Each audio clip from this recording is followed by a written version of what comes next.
ఇంట్లో 5గురు పిల్లలుంటే సందడి సందడిగా ఉంటుంది. ఈ 5గురు పిల్లల్లో ఎవరు ఎక్కువ అల్లరి చేసేవాళ్ళు? అంత అల్లరి లేదండి. ఈయనే అల్లరి. అమ్మ ఇక్కడ ఒకటమ్మా, అల్లరికి, హుషారుకి, చలాకితనానికి, చిలిపితనానికి ఆ తేడా తెలుసుకుని చెప్పమ్మా. అల్లరంటే ఇప్పుడు నా ఇమేజ్ ఏమైపోద్ది, అల్లరంటే అల్లరుడు అని, నేనేమో చాలా రావుడు మంచి బాలుడు అనేలాగా నా ఇమేజ్ ఇది. నేను అలాగే చెప్తుండేవాడిని. నా ఉద్దేశం అదే. నేనేమో అల్లరి నన్ను అంటే చలాకితనం, అమ్మ అల్లరు అనుకునేది. లేదండి, ఎక్కువ హుషారు కానీ చాలా బాగుండేవాడు అబ్బాయి. ఇంట్లో పనులన్నీ నీకు సాయంగా ఉంటాయి? అవునండి, వాడే చేసేవాడు అండి. ఇంట్లో ఎవరు ముట్టుకునేవాడు కాదు. మా నాగబాబు అస్సలు ముట్టుకునేవాడు కాదు. అన్నిటికీ నాకు ఆయన సహాయమే పాపం. నాన్న ఆయన ఉద్యోగం వెళ్ళిపోయారు. నేను పాక్కుంటూ అలాగా వెళుతూ వెళ్ళిపోయాను, నాకు తెలియదు. తర్వాత అమ్మ చెప్తుంటే లేదుగా మాత్రం కొన్ని కమ్మర కోలు ఉంది ఒక అది పెట్టి అది వెళ్ళి కూర్చోతా ఏడుస్తున్నాను రోడ్డు మీద. అయ్యేసరికి వాడు 3 years సో నన్ను వాడు తీసుకెళ్ళి వాడు కమ్మరకులో కూర్చోబెట్టాడు. ఇక్కడికి ఏడుస్తాను, ఎవరి పిల్లడో తెలియదు వాళ్ళకి. సో అది ఒక గంట పోయిన తర్వాత అమ్మ ఎత్తుకుంటూ వాడు కూర్చో, వాడు చిన్నబిడ్డ అనిపిస్తారు మొత్తం ఎత్తుకు. అది వాడు చూసి ఈ అబ్బాయి అన్నారు. కాదు అనేసింది. అది చాలా అంటారు, సరిగ్గా చూడమ్మా, ఈ అబ్బాయి మా అబ్బాయి అని. ఏంటమ్మా అంటే ఆ కమర్గోలులో కింద కూర్చోబెట్టాడు కదా, బస్ అంతా పూజేసుకుని అలాగే అయిపోయింది. అంటే రంగని కాదు కానీ ఆ కమర్గోలులో కూర్చోబెట్టడానికి ఆ మసిగిస్తూ ఇంకా నల్లగైపోయింది. అంత నలుపుడేసాడు నా బిడ్డ కాదని అమ్మ వెళ్ళిపోబోతుంది. మళ్ళీ డౌట్ వచ్చి ఆగింది. అది ఆవు నేను నా బిడ్డని తీసుకెళ్ళింది. అప్పుడు ఏం చేశాడు, కాడీస్ కట్టిందో డౌట్ నాకు.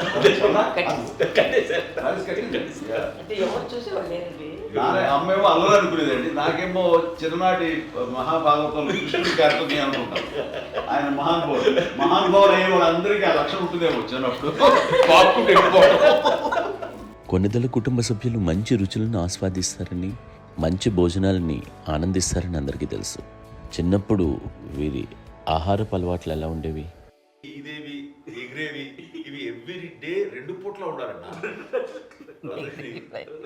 మరి నాగబాబు పాపం ఏముంది, తిన్నట్టు ఇష్టం. మరి అన్ని రకాలుగా నాన్న కోసం చేసి పెడుతుంటే మరి తను అది ఇష్టపడక ఆ తర్వాత లేకపోతే కోపడగా ఎలా ఉంటాడు చెప్పండి. 5గురు పిల్లలు అయినా అమ్మా నాన్నలు కొంతమంది పైనే ఎక్కువ దృష్టి పెడతారు. ఈ 5గురిలో మీరు ఎవరి మీద ఎక్కువ ఫోకస్ పెట్టేవాళ్ళు? కళ్యాణ్ బాబు.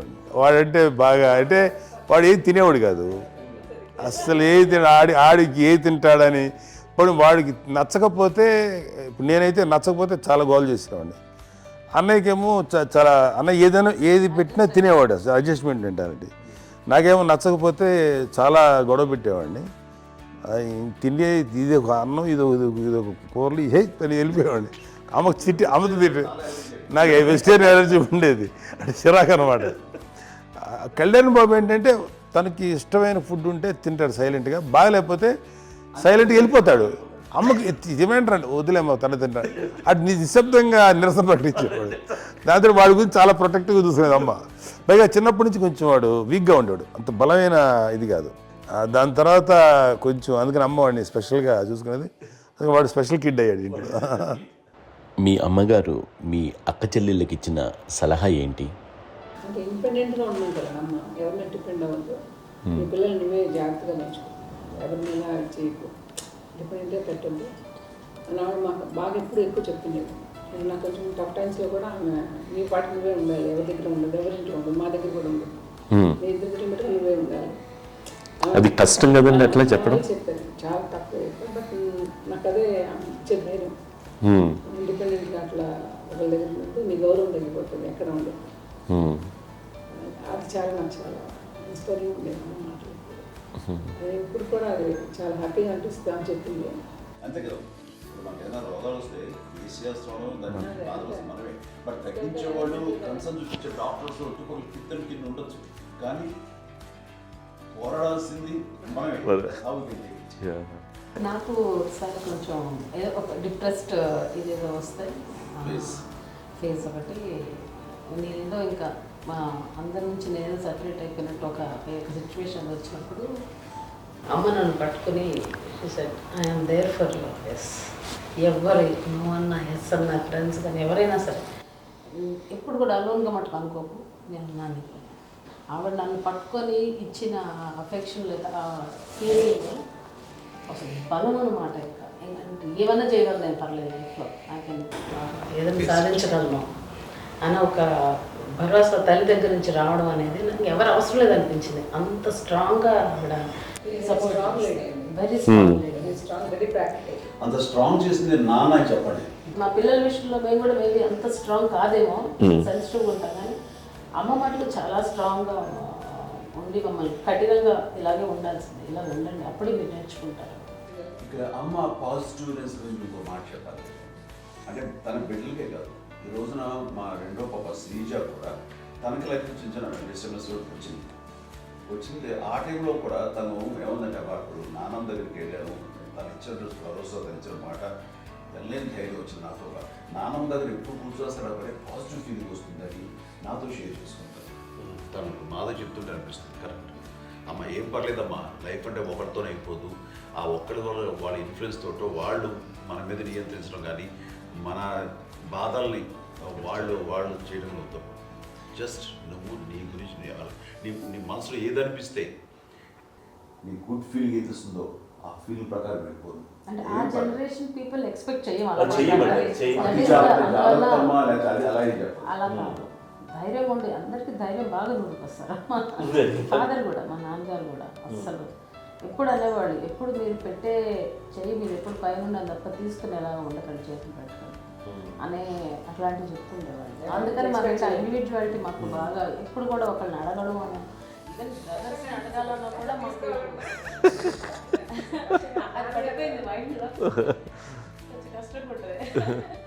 సో నాకు అంటే ఆవిడ మా అమ్మ ఏదన్నా కొంచెం డిప్రెస్ అయినా నేను చాలా ఎక్కువ అమ్మకి షేర్ చేసుకుంటే అన్నయ్య కూడా లేడు. అన్నయ్య ఉన్నప్పుడు ఓకే, లేనప్పుడు నేనే ఎక్కువ షేర్ చేసుకున్నాను. బట్ ద బెస్ట్ థింగ్ మా అమ్మ దగ్గర నుంచి హగ్ అండి. ఈరోజు కూడా మా అమ్మని హగ్ చేసుకోకపోతే అంటే అది నాకు మా అందరిలోనూ, అంటే ఆవిడ పెద్ద చదువుకున్న వ్యక్తి కాదు, పెద్దగా బయటికి వెళ్ళి నా ఎక్స్పోజర్ కాదు, కానీ ఇవాళ అన్నయ్య కానీ విజయ, మాధవి, నేను, కళ్యాణ్ బాబు ఈ రోజుకి టుగెదర్గానే ఉంటాం. మేబీ మాకు కొన్ని విషయాల్లో నాకు మా మాధవ్కి డిఫరెన్స్ ఆఫ్ ఒపీనియన్స్ ఉండొచ్చు, మా చెల్లికి మా అన్నయ్యకి అట్లా ఉండొచ్చు, ఉంటుందండి ఫ్యామిలీ అన్న తర్వాత. కానీ ద ఇన్విజిబుల్ బాండేజ్ మా అమ్మ ఇచ్చింది, ఆ లవ్ అండ్ ఎఫెక్షన్, హగ్, అవన్నీ ఆవిడ నాన్ వెర్బల్ అడ్వైజ్ ఏంటంటే అందరూ అలా కలిసి ఉండాలనేది ఆవిడ నుంచి మేము నేర్చుకోవాలి. అది ఇట్స్ ఇస్ నాట్ వర్డ్లీ, అది నోటి మాట కాదు, అది వెర్బల్గా కాదు, నాన్ వెర్బల్గా చెప్పినటువంటి ఇది. సో అందుకని అది మాకు గొప్ప, మేమందరం ఇప్పుడు అలా ఉండడానికి కారణం, అంత కలిసి ఉండడానికి కారణం, మెయిన్ కారణం మా అమ్మ అండి. అది సో అందరూ ఉండాలనేది మా అమ్మ అడ్వైస్. ఇప్పుడు కూడా నేను ఎప్పుడైనా ఏదైనా ఫీల్ అయినా, అన్నయ్య ఫీల్ అయినా, లేదు నాన్న అట్లా వదుకు, ఇట్లా ఉండండి, ఇట్లా ఉండి ఇప్పటికీ చెప్తుంది. మేము ఎవరైనా ఎప్పుడైనా మా చెల్లితో గొడవపడ్డా అనుకోండి, నేను అట్లా అనకరా అని, అట్లాగా